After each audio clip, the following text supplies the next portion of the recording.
death, 9:45 p.m. Kumatos lang ako, pwede pa ako mabuhay eh! Pero pinatay nila ako! Hustisya yung hanap mo? Anong tutulungan kita doon? Noong unang paramdam niya, akala ko nananakot lang siya eh. Pero hindi, Ruth. Parang meron siyang hinahanap. Hindi ka namumultuhin ni Ed kasi may kasunduan na sila ni Miguel. Remember? Pinatawag na kita. Sana maging masaya ka na ngayong kasama mo ng kapatid mo. Paano nyo ngayon matutuloy yung kaso nyo kung patay na rin si Arnold? Terence, di ko rin alam. Bumalik na kami sa simula eh. Don't worry. Makakahanap din tayo ng paraan. Pasasalamat dyan sa ginawa mo sa asawa ko. Malaki po ang utang ng loob ko kay Ninong.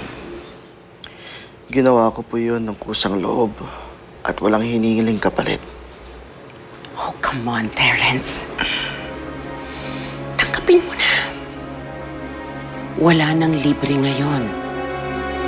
Malaking halaga rin to at makakatulong to para sa foundation mo.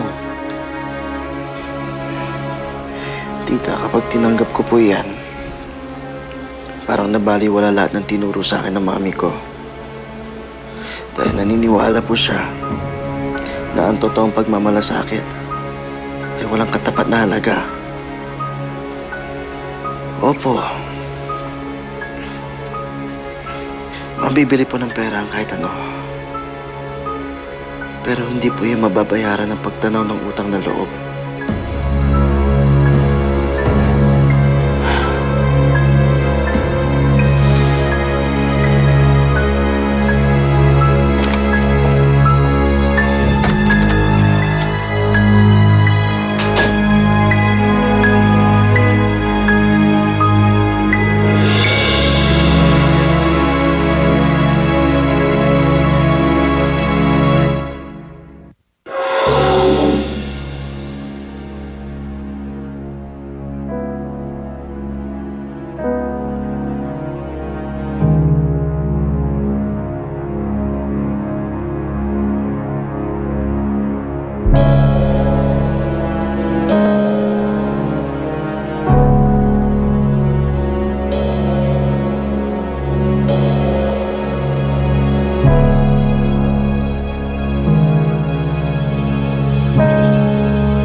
Badong,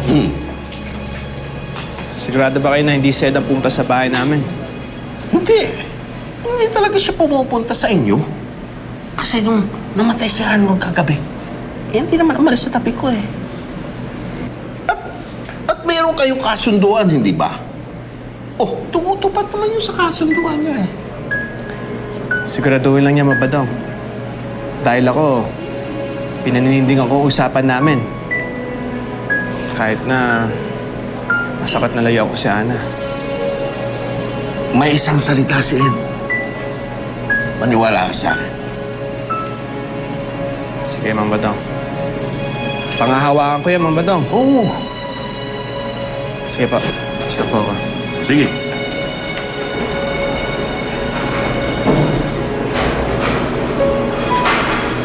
Mang Badong, salamat ho ah. Pasensya na pero hindi nila pwedeng malaman na may hinahanap kami dun. Ay talaga. Pinapapagsinungaling niyo ako. Hindi tama yun. Bad influence kayo sa akin. Mas masama sila, Mang Badong. Ganun na nga yun. Yung naiintindihan ko. Pero sa ginagawa niyong yan, para bang hindi na kayo naiiba sa kanila. Hindi tama yun. Hindi na patas ang labanan yan. Yun ang ibig ko sabihin. Patas? Sila ang hindi patas. Sa akin. Kay Ed. Kay Ernie at kay Randy. Kaya nilang paikutin ng batas, Mang Badong. Kaya dapat nautakan natin sila. Naintindihan ko yan. Naintindihan ko yan. Mang Badong? Sino po kausap niyo?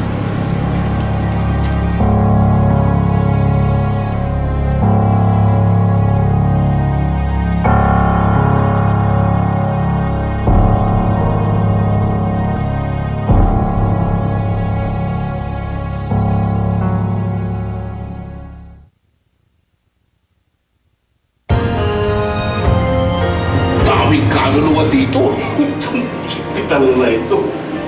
Ang daming nangungulit sa akin. Humihingi na tulong. Yung isang kaninang nakipag-usap sa akin, ang kulit-kulit. Parang si Ed. Noon, si Ed noon. Badong, tatanungin ko lang po sana kayo kung nakausap niyo yung kaluluwa ni Arnold. Baka po kasi may kailangan siyang sabihin sa akin. Mang Badong, huwag mong sasabihin. Ayoko na madami si Ana dito. Huwag mong sabihin, ha? Arnold, si Arnold. Wala akong narinig kay Arnold. Baka kaya hinigop na yung pailalim o di kaya umakyat sa liwanag pa itaas. Di ko alam. Sige po, salamat.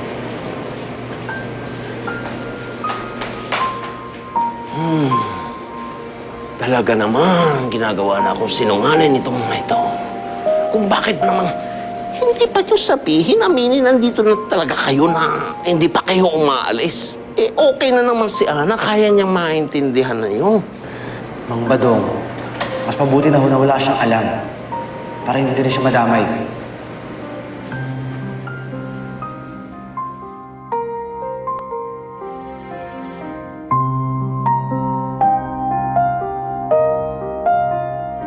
Hindi mo dapat ginawa yung kotse. The boy volunteered to help. Siyempre, ma-offend siya sa ginawa mo. Kaya niya nasabi sa iyo yun. But I was just trying to help. Bakit kailangan niya akong sagutin ng ganun? In the first place, hindi mo siya dapat binayaran. Teka muna, Manuel. Bakit ba siya ang kinakampihan mo at hindi ako?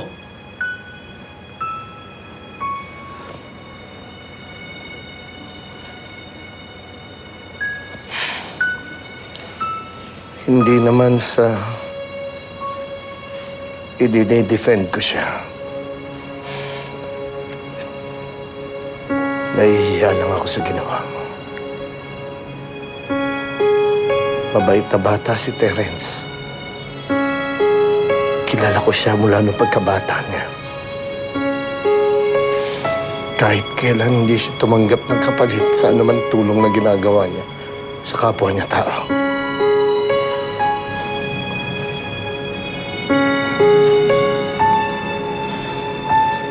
Han, please. Please.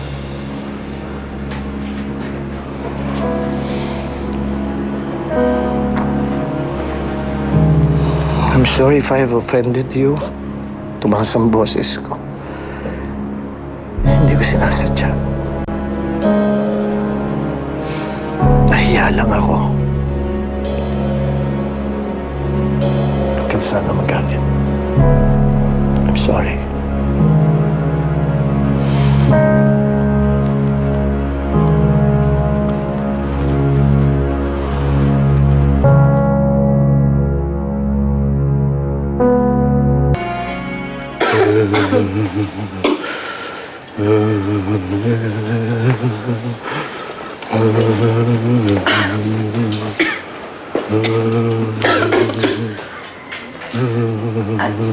Sigurado ka bang hindi ka nalalapitan ni Ed pagkatapos nito?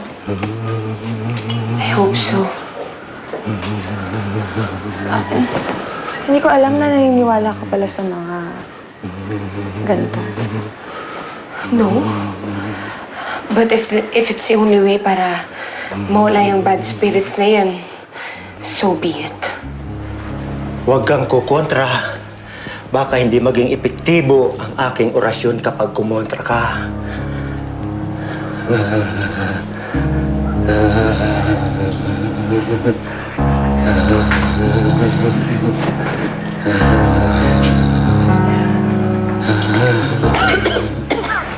May silbi pa po ba ito? Oo naman. Yun ang sabi ni Arnold. May silbi pa raw. Paano? Ano pang hinihintay natin? Ano to eh, nandito na. Dalhin natin sa mga kaibigan mo, Arnold. Ni Erning. Ayoko hawak niya ng nanay. Paano? Baka mamaya, magulo tayo mga diwa kampo eh. Ayoko siyang madamay. Ed, Alam ko nagkaalala ka para sa nanay mo. tingnan natin. Pero hindi naman ganun kadali yun eh. Kailangan makasiguro natin na tatalagaan natin ni Ernie. Ano nangyayari? Nagtatalo yung dalawa kung ano susunod na gagawin. Eh, si Ed naman nagkaalala sa iyo. Alam mo, Ed, ako rin naman eh. Gusto ko na matapos to.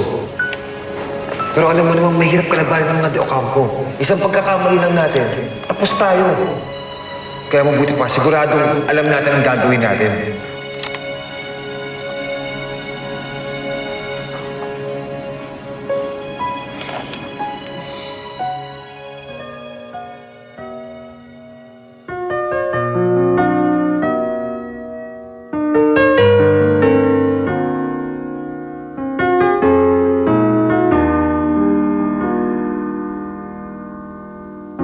Pinilit kong limutin ka. Nag-iwan mong bigo ang puso ko. Nilimot na kita sa buhay kong mag-isa. Ngunit Oh, kumusta pakiramdam mo? Okay naman, Dok. Sakit?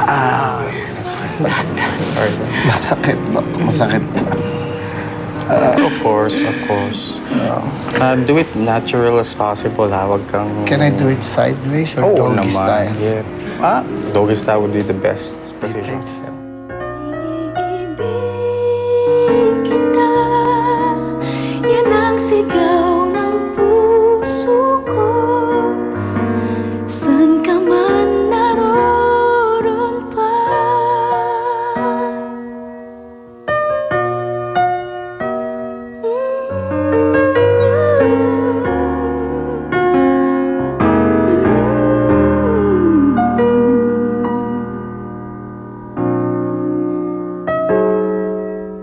Hi, Dad! Ay, wow!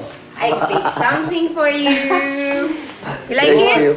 Yes, of course. Wow, thank you. Yan, Kuya. put me there. Okay, yes. Iupo natin ang Kuha lang ako ng mga spoon, forks, and platito, okay? Okay, juice na rin, ha? O, dahan-dahan lang, dahan-dahan lang. Ay, naku, I'm so happy.